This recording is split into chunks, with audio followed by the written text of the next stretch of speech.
I wonder if anyone ever considered doing a fusion of body and politics into like a single word, polybody or boditics. No, that sounds a little too much like body ticks. That sounds weird. Maybe that's why. Hi, my name is Kimberly, and welcome to another day on Ray of Joe K, where each new day is an opportunity to slay. Hope you all are staying healthy, well, and blessed this season.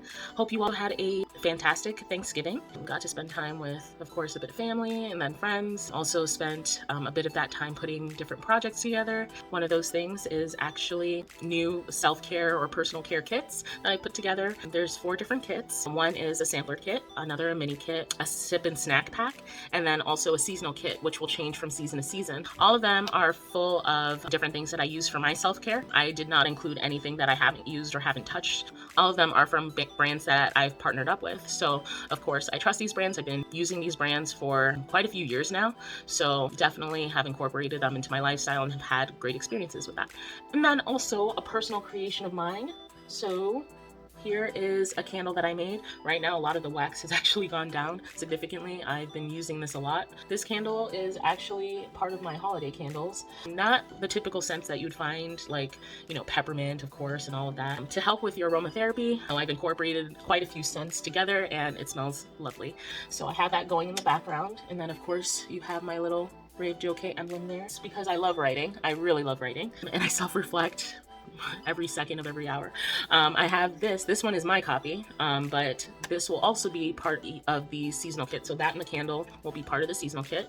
And then of course, like I said, this is my copy. So I don't know if I can show it. Yeah, so I have a little bit written in there already, but self-care also includes self-reflection. So my gift to you. All of the pictures are up on my Instagram in case you wanted to take a look. If you or anyone you know is interested, then just feel free to send me a DM and would be happy to get you set up on one. With that promo, we can begin the video. So we've recently seen a lot of things in the media, even in-person conversations pertaining to rights and considerations around the human body. Things like, I don't know if I can say that on here. I'll bleep it out. Reproductive rights, trans rights, body inclusivity, access to equal healthcare, and so on. And in each conversation, the ownership of body and who that ownership rests with is always at the forefront. And it really got me thinking, like, shouldn't body ownership be a simple matter? Why is it always this convoluted? And, the more I thought about it, and why we always go back to it, I began to really wonder, is it really possible to even separate the human body and its relationship to the idea of property or the idea of policy even? And I was just wondering, like, how did we get here? Not in a cosmic sense, like existential, like how does existence come to be? No, not like that. But like, how did we get to this point where the human body has become such a highly debatable topic? And I wanted to understand where that conflict really began. And the conflict and how we got here and all of that is what we will discuss today. Well, I want to start off with a quote from an essay that I came across by William Ellery Channing. Property is an exclusive right. It shuts out all claim but that of the possessor. A human being cannot be justly held and used as property. Now, of course, just because someone says it doesn't mean that it is translated into effective practice, hence our history. In that essay, it establishes that a human can only belong to themselves. Beings conscious of self or their existence can therefore claim ownership or autonomy over themselves. However, we throw this little idea, I like to call power, into the mix, and we have this idea of property. We see power transform throughout human history, and we're going to talk a bit about how that relates to our perceptions, our debates, and this conflict around the human body as a whole.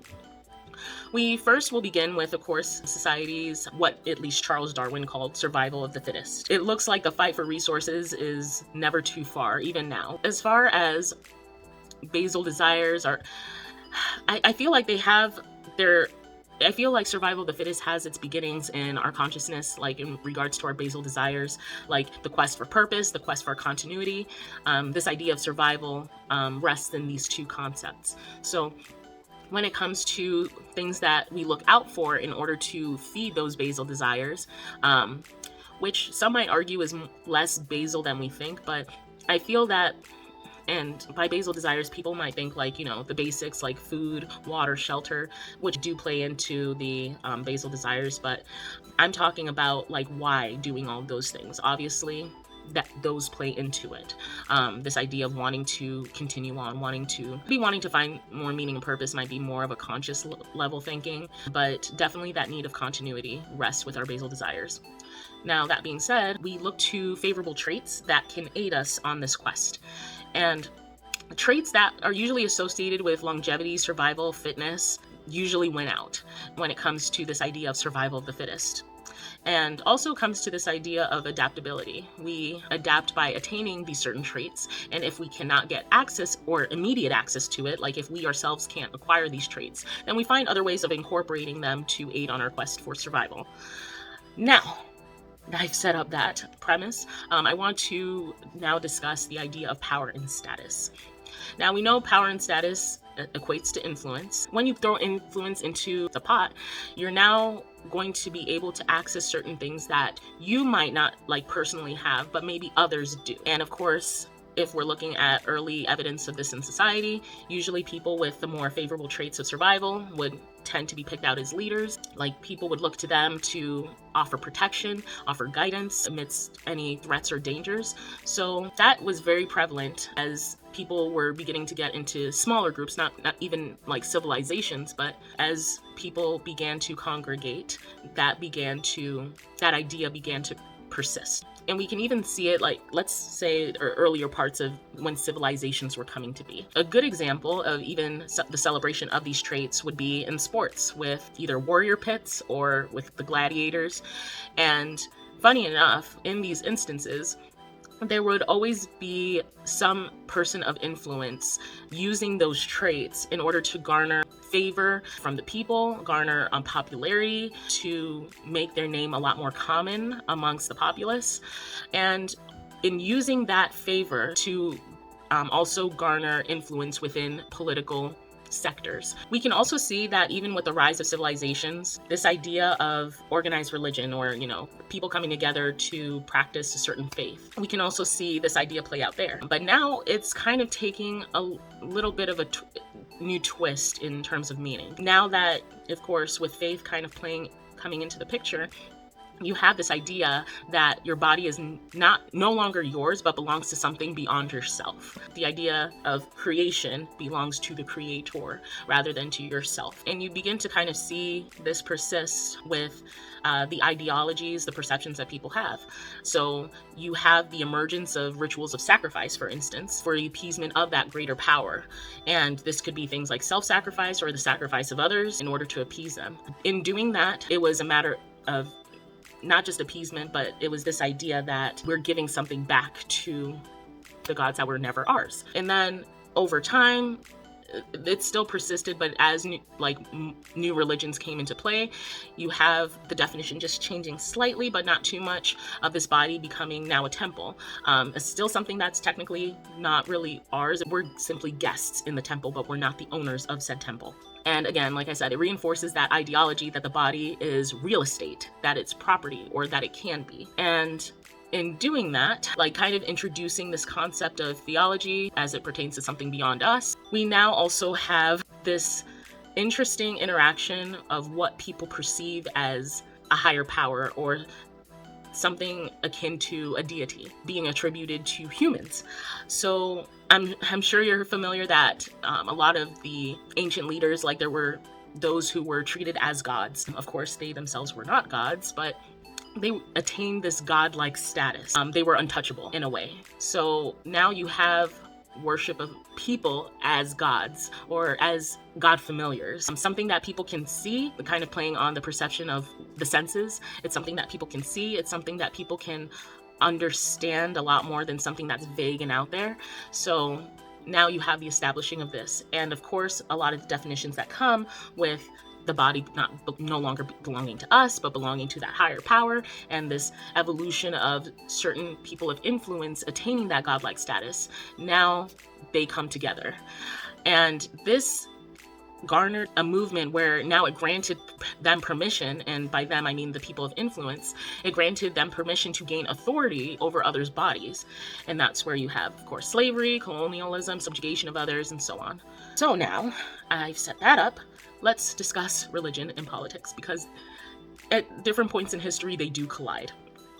Now that the human body is a fixture in governance, rooted in core societal pillars, even despite separation of church and state, I feel like it's easier to separate maybe structures than separate ideals. So even in this day when we have separation of church and state, the ideals are not quite as separate as we've seen with some of the policies that have come about. Now, as far as like understanding this relationship and why this is so important, why am I spending time talking about all this? Like, what does it all mean?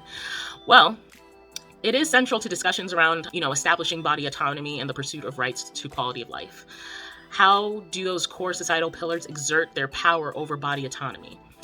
And how do we realistically empower ourselves as well? The best answer that I can provide here, and I don't claim to have all the answers, but we educate ourselves on our resources and our, of course, bodily functions and interactions, understanding how our body works, not just in general, but understanding the things that can affect us and can affect our body, like with our surrounding environment. And a lot of this comes with mindfulness and reflection. Of course, we take any actions within our power because there's only so much that we can do, but we take any actions within our power for bettering our health. We really, again, take that ownership over our health and well-being. And of course, we have the rights to vote, so voting towards policies that move towards more of a self-governance. I feel that sometimes, the idea of self-governance and then the idea of what role the structures in our society have to play in our body, they collide more often than not. And it's hard to really understand where to draw that line because there is so much history between the two. So, a couple of questions remain. Does autonomy or self-governance of the body now call into question how much a role the government or insurance or big business should play into the decisions about our body? What should their role be in the preservation of life? And really, again, where do we draw the line? So just something to think about. I don't know if I really take a side on this. I think it's just interesting to think about, interesting to see it play out. And it's questions to really ask ourselves as a lot of these different issues are coming to the forefront and having us really examine what does this all look like for us moving forward. So I'll leave you with that question to think on. And of course, if you found this video valuable, do hit the like button. It shows me that you really value the content, so it does help me. And of course, leave a comment if you want me to speak on this further, or if there were any details that you wanted me to expand on, or if you want to just, say, hey, you did a great job, I'll take it. But with that, thank you again for sticking this long, and like always, stay golden.